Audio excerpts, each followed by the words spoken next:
অজয়ের অস্থায়ী সেতুর দাবিতে জয়দেব সেতু অবরুদ্ধ গুরুত্বপূর্ণ রাস্তা। অবরোধ তুলতে গেলে পুলিশের সাথে ধস্তাধস্তি। জয়দেব মেলার আগে তোলপাড় এলাকা, 1 ঘন্টা ধরে অবরোধ গুরুত্বপূর্ণ রাস্তা। জয়দেব মেলার আগে অস্থায়ী সেতুর অনুমতি মেলেনি, সেই নিয়েই ক্ষুব্ধ কাকসার বিদবিহারের মানুষজন। এবার বিদবিহার থেকে জয়দেব কেন্দুলি যাওয়ার সংযোগকারী অজয়ের ওপর অস্থায়ী সেতুর দাবিতে বিক্ষোভে বিজেপি। তাদের বিক্ষোভে সামিল হন এলাকার মানুষজন। চরম উত্তেজনা। বিজেপি নেতা জয়দীপ বন্দ্যোপাধ্যায় বলেন, প্রশাসন আশ্বাস দিয়েছিল অস্থায়ী সেতু তৈরি, কিন্তু শেষ মুহূর্তে অস্থায়ী সেতু তৈরির অনুমতি বাতিল করা হলো। তারই প্রতিবাদে আমাদের এই অবরোধ।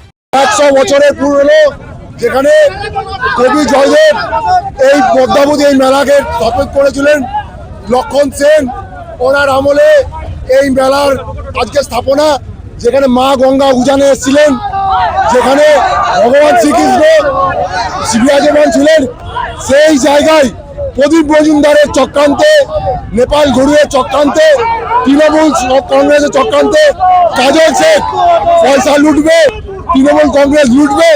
এখানকার গরিব খেটে খাওয়া মানুষদের পেটে রুজি রোজগার এই মেলাকে কেন্দ্র করে চলতো।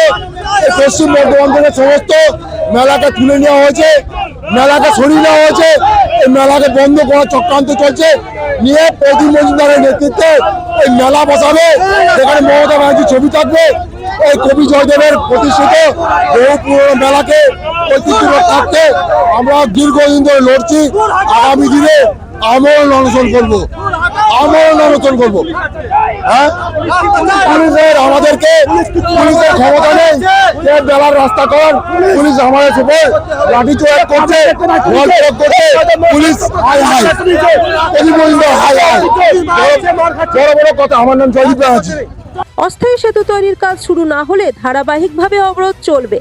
যদিও বিদবিহার গ্রাম পঞ্চায়েত সদস্য স্বপন সূত্রধর বলেন, আন্দোলন যে কেউ করতে পারে, তাদের অধিকার আছে। তবে আমরাও শেষ পাওয়া খবর পর্যন্ত অজয় রাস্তায় সেতু হচ্ছে না, সেই জন্যই মানুষের মধ্যে ক্ষোভ রয়েছে। আমরাও চাইছি যাতে অস্থায়ী সেতু নির্মাণ হয়। দেখো, বিজেপির পক্ষ থেকে এটা অবরোধ করেছে, ওদের দাবি নিয়ে করেছে। অবরোধ যে পার্টি করতে পারে, এটা গণতান্ত্রিক অধিকার। রাস্তা তো আমরাও চাই এবং ওরাও রাস্তার দাবিতে করেছে, ঠিকই কথা। জয়দেব মেলা একটা ঐতিহ্যবাহী মেলা, এটাকে একটা অস্থায়ী সেতু নিয়ে আমাদেরও দাবি রয়েছে। আমরা ব্লক বিডিও অফিসে যাচ্ছি, আমরা প্রদীপ মজুমদারকেও বলেছি, দেখছে ওরা। রাস্তা এখনো কোনো পুরো ফাইনাল রেজাল্ট দেয়নি।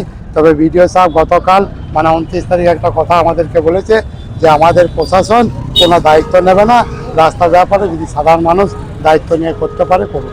এটা পঞ্চায়েতও পড়বে। এরপরে হয়তো আরও অশান্তি বেড়ে যেতে পারে, তাহলে প্রশাসন দেখুক। তার জন্য ওরা ওদের দাবি নিয়ে কর্মসূচি করতেই পারে। আমার নাম স্বপন সূত্রধর, বিদবিহার গ্রাম পঞ্চায়েত সদস্য। দুর্গাপুর থেকে নিজস্ব সংবাদদাতা, পশ্চিমের বার্তা।